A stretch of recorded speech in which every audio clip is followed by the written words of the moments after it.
When we start a new job, we usually start it with a lot of hope, enthusiasm, and a strong motivation and commitment to make an impact to the work that we are hired to do and to the organization.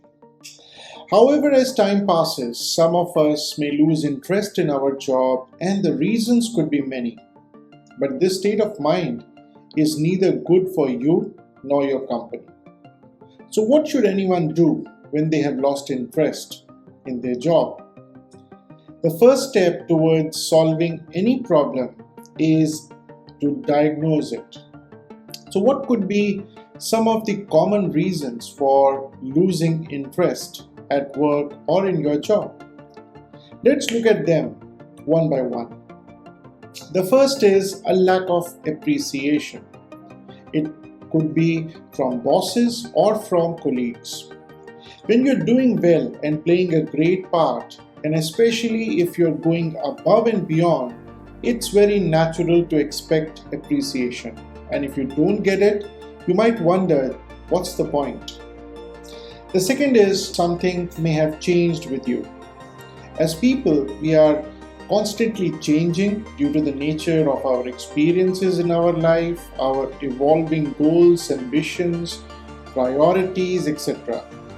So if your goals are now different versus what is currently the situation, and you want something else from your job, or if your interests have changed and yet your job is pretty much the same as before, then it's not surprising that you don't have the same energy and drive that you used to bring to the office. Or maybe your family situation has changed and your job no longer fits in with your life. Another reason could be that something at your workplace has changed. Perhaps the nature of your job has changed. You are working on maybe different tasks or maybe a completely different role.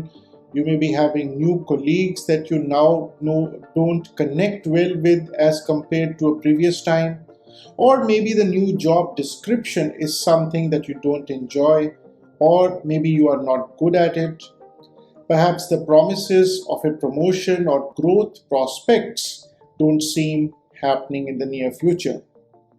Maybe your company is going through a tough time, people are leaving while overall workload has increased, and hence the morale is also low. Also, another reason could be that you are not getting along well with your boss. And if you are not getting along well with your boss, then it makes work very difficult. You dread communicating with your boss, and this can lead to work and performance issues, and overall the situation goes from bad to worse. This isn't necessarily anyone's fault. Sometimes two people just don't click, but a poor relationship with your boss will almost inevitably lead to you resenting your work. So the obvious next question is, how are you going to solve or deal with the problem? Well, identifying the problem is the necessary first step. Maybe you can recognize yourself in one or more of the reasons that we discussed just now. Or maybe you simply can't tell why you are no longer interested at work. And in that case, you should take professional advice from an experienced professional such as a coach or a mentor whom you can trust. And based on their advice and recommendations, you should start taking suitable action, and then you can possibly look at regaining your interest and motivation at work, which will lead you to become more engaged and happier at the workplace. A word of caution here: it won't happen on its own, and nobody else will do it for you. You will have to take the initiative. Hope you found this useful.